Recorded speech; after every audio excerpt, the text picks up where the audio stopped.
नमस्कार दोस्तों, मैं ज्योति कुमारी और आपका स्वागत है सिनेमा वोकल पर। इस चैनल पर आपको मूवीज एक्सप्लेन्ड से जुड़ी मजेदार और जानकारपूर्ण वीडियो मिलेंगी। तो फिल्म की शुरुआत होती है 1987 से। हम कुछ औरतों को रिचुअल करते हुए देखते हैं, जिसमें से एक लड़की अपने खून से भरे हुए हाथ नीचे तालाब में धो देती है। उसके ऐसा करते ही उसके पीछे खड़ी हुई सारी मास्क पहनी लेडीज अजीबोगरीब किस्म का डांस करने लग जाती हैं और कुछ मंत्र भी बोलती हैं। ये सारी मास्क पहनी हुई लड़कियां असल में अपने लीडर को फॉलो कर रही थी, जो भी मास्क पहने यहाँ एक छोटी सी पहाड़ी के ऊपर खड़ी थी। जिसके बाद लीडर रिचुअल करने वाली लड़की के चेहरे में बहुत सी नीडल्स टैप करती है और यहीं से सीन कट होकर हमें 2024 का सीन दिखाया जाता है, यानी कई सालों बाद का सीन, जहाँ पर दो बच्चे हनीफ और उसकी बहन बियान स्कूल से भागते हुए अपनी मॉम की शॉप पर आते हैं, जहाँ कर वो देखते हैं कि उनकी मॉम के पास अभी उनके अंकल भी आए हुए थे। बच्चों की मॉम टारी हमेशा की तरह अपने भाई को डांट रही थी, क्योंकि वो जॉब नहीं करता था और अक्सर पैसे लेने के लिए टारी के पास आ जाता था। पर वो लड़का कहता है, नहीं, मैं आपसे बस एक बहुत जरूरी बात करने आया हूँ। हमारी मॉम बहुत ज्यादा बीमार है, वो मरने वाली है। मेरी बात मानो तो आखिरी मर्तबा उन्हें माफ करके उनसे मिल आओ। टारी को अपनी मॉम का नाम सुनकर गुस्सा आ जाता है और वो अपने भाई से कहती है, मैं कभी उन्हें माफ नहीं करूंगी और ना ही उनसे मिलना चाहूंगी। उन्होंने तो बचपन में ही हमें लाचारों की तरह छोड़ दिया था। उसके बाद मुड़कर भी नहीं देखा कि हम जिंदा हैं या मर गए। तब कटार यानी उसका भाई कहता है, तारिक देखो, यही मौका है उनसे इन सारे सवालों का जवाब लेने का। तारिक कटार की बात समझ जाती है और ये सब लोग तारिक की मॉम के घर के लिए निकल जाते हैं। रास्ते में हम देखते हैं कि कटार को बहुत से धमकी भरे मैसेजेस भी मिल रहे थे, क्योंकि उसने बहुत से लोगों के पैसे देने थे। खैर, दिखाया जाता है कि सुबह होते ही ये लोग तारिक की मॉम के घर पहुंच गए थे, जहाँ जाते ही हनीफ बहुत ज्यादा हैरान हो जाता है, क्योंकि उनकी ग्रैंडमा का घर किसी महल जैसा था, जिसमें एक बड़ा सा स्विमिंग पूल भी था। हनीफ ने अपनी बहन बियान से कहा, मुझे लगता है कि हमारी ग्रैंडमा बहुत ही ज्यादा अमीर है। ये लोग अब अंदर जाते हैं तो इनके सामने सबसे पहले इनकी ग्रैंड माँ की एक बड़ी सी पेंटिंग आ जाती है, उस टाइम की जब वो जवान थी और खूबसूरत थी, और इस टाइम भी उन्होंने अपने हाथ में एक लकड़ी का मास्क पकड़ा हुआ था। इन लोगों से आकर ग्रैंड माँ की केयर टेकर मिलती हैं। ये लोग जब उनसे बात कर रहे होते हैं तो दिखाया जाता है कि ग्रैंड माँ की तबीयत खराब हो जाती है। अब अजीब बात ये थी कि केयर टेकर उन्हें कोई भी मेडिसिन देने के बजाय यहाँ पर एक अजीब सा गाना प्ले कर देती है, और उससे भी अजीब ये होता है कि ग्रैंड माँ की तबीयत ठीक हो भी जाती है। ये सब लोग अब ग्रैंड माँ के रूम के अंदर गए तो हैरान रह गए, क्योंकि ग्रैंड माँ टारी से यानी उनकी मॉम से भी कहीं ज्यादा यंग दिख रही थी, जवान दिख रही थी। हालांकि उनकी उम्र लगभग 70 साल थी। इस लिहाज से तो उन्हें बहुत बुढ़ा दिखना चाहिए था। अब डरते हुए ही बियान अपनी ग्रैंड माँ के करीब जाती है तो वो अजीबोगरीब तरीके से उसका हाथ पकड़ लेती है, इतनी जोर से कि बियान को भी डर लग जाता है। अब टारी ने बियान का हाथ छुड़वाया था और उन्हें यहाँ से जाने को बोला था। बियान अब उस रूम में आई जो उसे और हनीफ को दिया गया था रहने के लिए। वो यहाँ पर हनीफ को ढूंढ रही थी, लेकिन एकदम से उसे दरवाजे के पीछे लाल रोशनी में एक शैडो दिखाई दिया। वो बुरी तरह डर गई, पर पता चला कि ये तो हनीफ ही था जो उसके साथ प्रैंक कर रहा था। इस टाइम बियान के पीछे उसकी मॉम टारी भी थी। ये सब लोग हंस देते हैं और टारी इन दोनों को बताती है कि इस रूम में ये जो रॉकिंग चेयर रखी हुई है ये ग्रैंड माँ की है। इसी सब के दौरान दिखाया जाता है कि कटार पूरे घर की तलाशी ले रहा था और उसे एक कबर्ड में से बहुत सारे पैसे भी मिल जाते हैं। इसी कबर्ड में वही वुडन मास्क भी रखा हुआ था जिसे पहले हमने पेंटिंग में भी देखा है। रात होने पर केयर टेकर टारी और कटार से कहती है, मैडम की तबीयत 1 महीने से ऐसी है कि डॉक्टर्स भी जवाब दे चुके हैं। मुझे लगता है कि इन्हें किसी सोल ने पोसेस किया हुआ है, इसीलिए आज मैंने शैमिन को भी बुलाया है। टारी जो इन चीजों पर बिलीव नहीं रखती थी उसे मना कर देती है।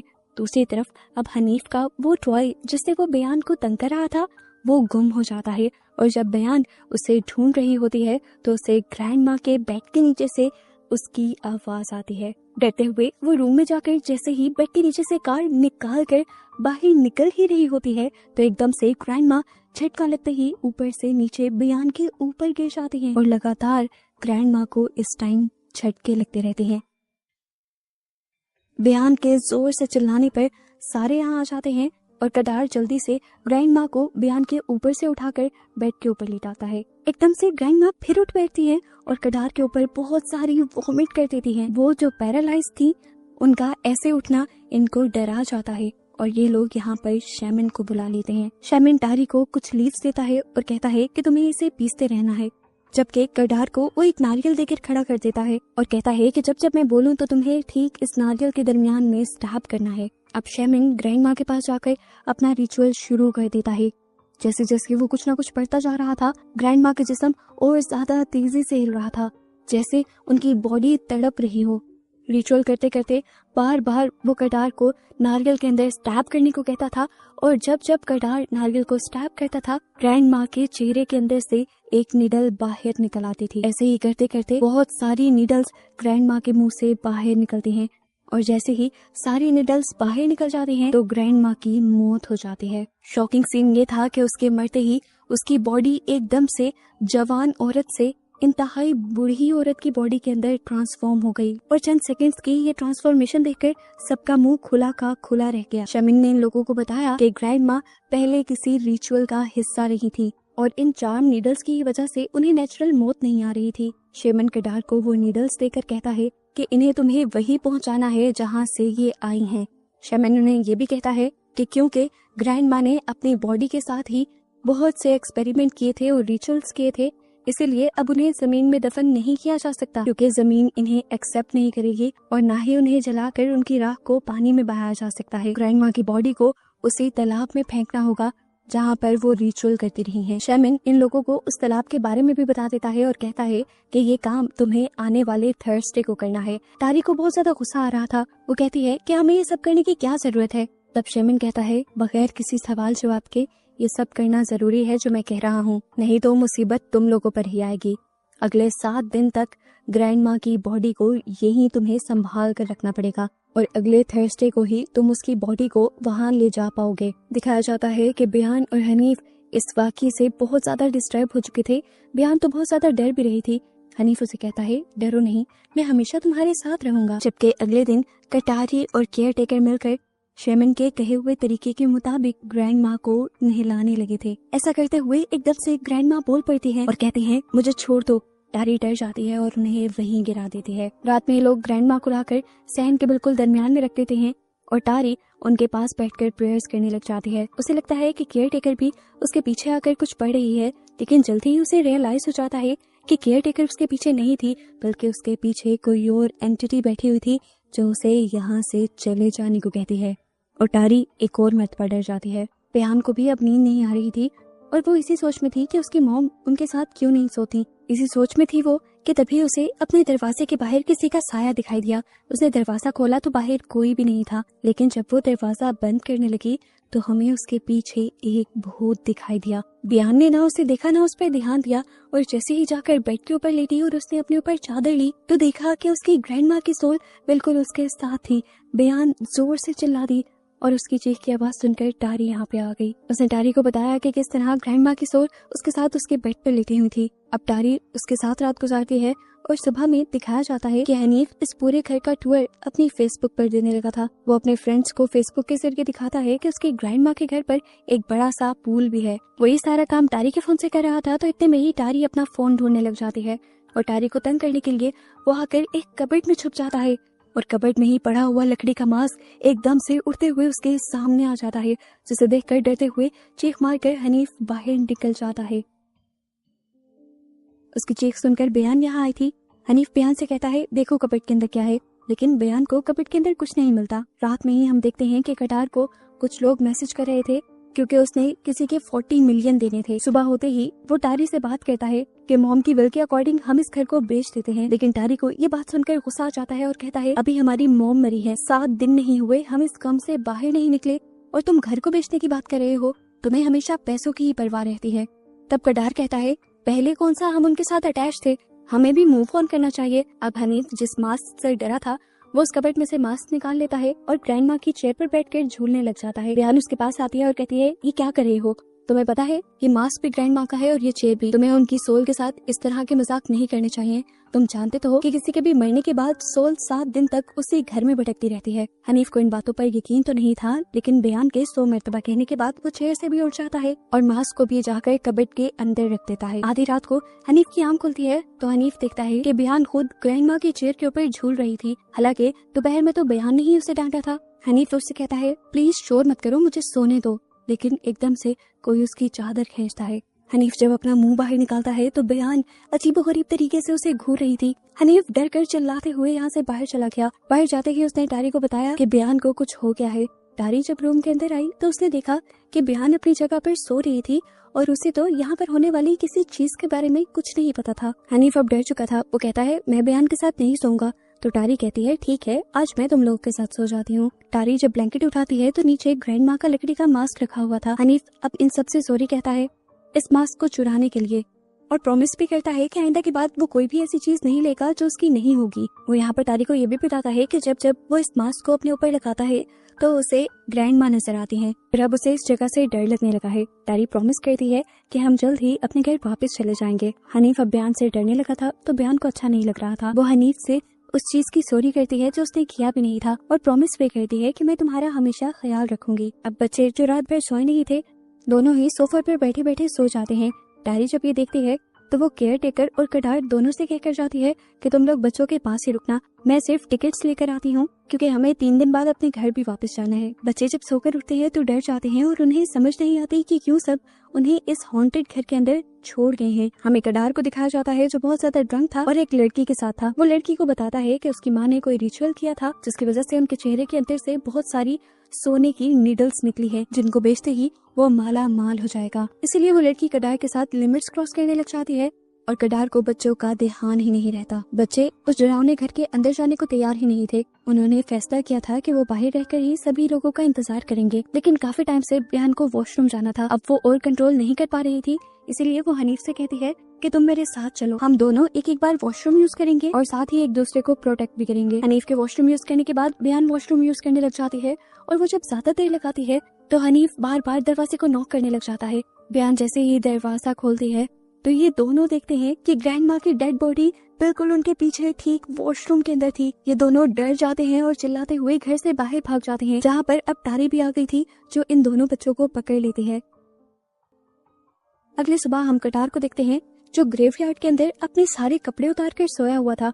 जब उसकी आंख खुलती है तो वो जल्दी से सारे कपड़े पहन लेता है और चुपके से घर के अंदर जाने की कोशिश करता है, पर टारी उसे पकड़ लेती है और उसे खूब डांटती है बच्चों को अकेले घर छोड़कर जाने पर। टारी को उसके मुंह से अल्कोहल की स्मेल भी आ जाती है और उसका गुस्सा और ज्यादा बढ़ जाता है और कहती है मैं ही गलत हूँ जो बार बार तुम पर यकीन कर लेती हूँ। कटार बच्चों को इम्प्रेस करने के लिए कुछ गिफ्ट्स भी लेकर आया था, लेकिन बच्चे इन गिफ्ट्स को देखकर भी कटार से खुश नहीं होते। वो बच्चे बताते हैं आप तो हमें अकेला छोड़ गए थे और पीछे से ग्रैंड माँ की बॉडी दोबारा जिंदा हो गई थी और उन्होंने हमें हॉन्ट भी किया, हमें डराया भी। रात होती है, टारी की जब आंख खुलती है तो वो देखती है कि बयान बिस्तर पे नहीं थी। वो रूम से बाहर गई तो उसने देखा कि उसके घर पे बहुत सारी मास्क पहने हुए औरतें आई हुई थी जो बयान के मुंह पर उसकी ग्रैंड माँ का मास्क लगाकर रिचुअल कर रही थी। टारी जब बाहर आकर उसे उठाने की कोशिश करती है तो वे सारी औरतें उसके इर्द गिर्द घूमने लग जाती हैं और एक आवाज में उससे कहती हैं कि तुम्हें अपना प्रॉमिस नहीं तोड़ना चाहिए, अपनी बेटी के साथ जो हो रहा है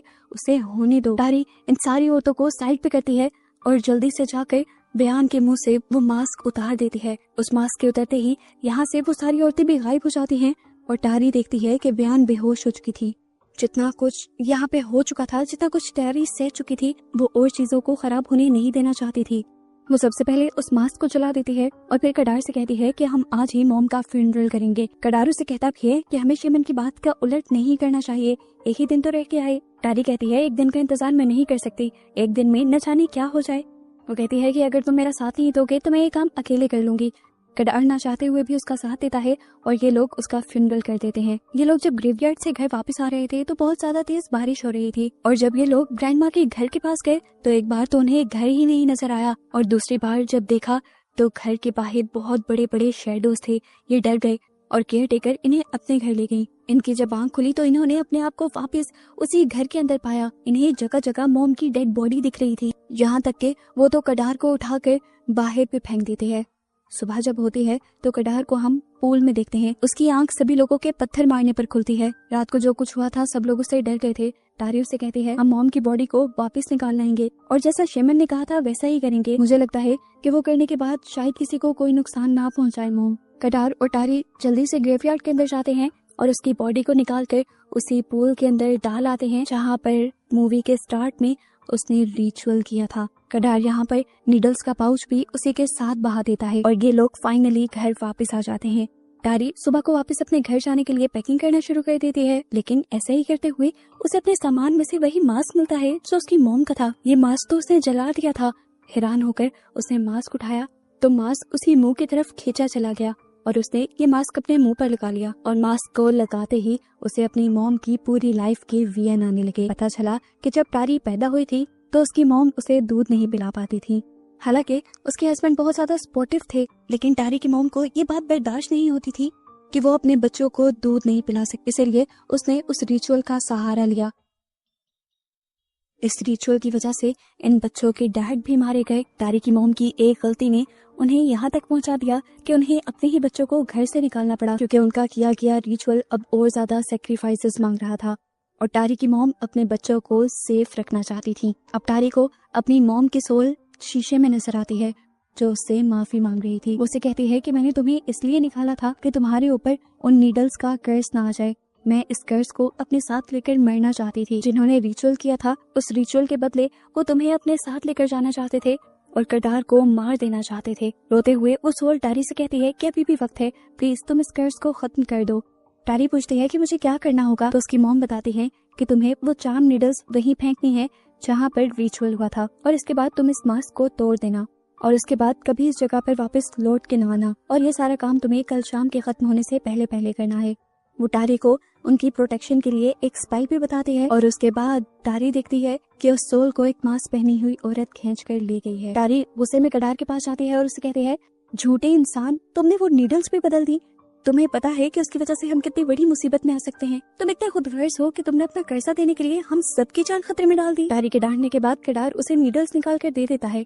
ये लोग जब बाहर जाते हैं तो देखते हैं कि हनीफ और बयान दोनों ही छत के साथ लगे हुए थे। एकदम से कोई चीज उन्हें छत से नीचे फेंक देती है। तेज तूफान चलता है और तूफान इन बच्चों को बाहर खींच कर ले जा रहा होता है। बयान को तो ये लोग बचा लेते हैं, लेकिन हनीफ को ये बचा नहीं पाए थे क्योंकि हनीफ को कोई ना देखने वाली पावर उठाकर बाहर ले गई थी। तारी समझ गई कि अगर उसे अपना बेटा वापस चाहिए तो उसे फौरन वो नीडल्स उस तालाब में बहानी होगी। बयान को वो केयर टेकर के पास छोड़कर अपने मिशन के लिए निकल जाती है और बयान जाते हुए अपनी मॉम से कहते हैं कि याद रखिएगा, हनीफ को वापस आना है और आप उसे लेकर आएंगी। तालाब के पास जाते ही तारी उन नीडल्स को उन तालाब में फेंक देती है और साथ में वो स्पेल भी बोलती रहती है जो उसे उसकी मॉम ने बताए थे। नीडल्स के गिराते ही तालाब में से एक आवाज बोलती है कि हम वही ले रहे हैं जिसका हमने उससे वादा किया था। तालाब के अंदर ये लोग हनीफ की बॉडी को भी देख पाते हैं। ये देखकर कडार रोने लग जाता है और कहता है कि हनीफ को छोड़ दो, वो मासूम है, इसके बदले चाहे तो मेरी जान ले लो। उसके कहते ही हनीफ पानी से बाहर निकलने लगता है। तारी और कडार दोनों ही पानी में जंप कर देते हैं और तैरते हुए हनीफ को बाहर निकालते हैं। तारी हनीफ को होश दिलाने में लग जाती है और वो ये तो देखती ही नहीं कि कडार अब उसके पीछे रहा ही नहीं था, उसे पानी ने अपने अंदर खींच लिया था। हम देखते हैं कि कडार के इर्द गिर्द अब बहुत सारी मास्क पहनी औरतें आ गई थी और वो लीडर जिसने मूवी के स्टार्ट में तारी के मॉम के चेहरे में वो सोने की नीडल्स डाली थी, वो उनसे कहते हैं कि हम सिर्फ वही ले रहे हैं जिसका हमने वादा किया है। तारी जोर जोर से रोने लग जाती है और उसे अपनी मॉम की बात याद आती है। वो दोबारा वो स्पेल पढ़ते हुए मास्क तोड़ देती है, जिसकी वजह से यहाँ खड़ी सभी औरतों के मास्क भी टूट जाते हैं। सभी औरतें चिल्लाने लग जाती हैं और हमें उनकी बगैर स्किन के चेहरे दिखाए जाते हैं जो बहुत ही भयानक थे। ये औरतें पानी में गायब हो जाती हैं और कडार खड़ा रह जाता है। तारी ने शुक्र किया था कि उसने कडार की जान भी बचा ली, लेकिन तभी पानी में से वो लीडर बाहर निकलती है और कडार को खींचकर पानी के अंदर ले जाती है और कहते हैं कि तुम्हारी मॉम भूल गई थी कि उन्हें इस पानी में सैक्रिफाइस देना है। तारी पैनिक होकर तालाब में जंप लगा देती है, लेकिन उसे कडार अब कहीं नहीं दिखता और ना ही वो औरतें नजर आती। अगले दिन दिखाया जाता है कि तारी केयर टेकर और अपने बच्चों के साथ इस घर को लॉक करके यहाँ से चली गई थी। मूवी के पोस्ट क्रेडिट सीन में हमें 100 दिन बाद के इस सुनसान घर को दिखाया जाता है। सब कुछ वहाँ नॉर्मल था, लेकिन यहाँ पर अब तारी की मॉम की वो पेंटिंग नहीं थी जो इन्होंने आते ही इस घर में देखी थी। तारी की मॉम के रूम में हम तारी की मॉम के सोल को डांस करता हुआ देखते हैं और बस इसे मिस्ट्री के साथ ये कहानी यहाँ खत्म हो जाती है कि क्या तारी की मॉम के सोल को अभी भी आज़ादी मिली थी या नहीं। अगर आपको यह वीडियो पसंद आए तो लाइक करें और चैनल को सब्सक्राइब करें ताकि आप कोई भी नया अपडेट मिस न करें। और अगर आपको मूवीज में दिलचस्पी है तो यह चैनल आपके लिए परफेक्ट है। हम हर हफ्ते नई वीडियो अपलोड करते हैं, तो चैनल को सब्सक्राइब करना न भूलें।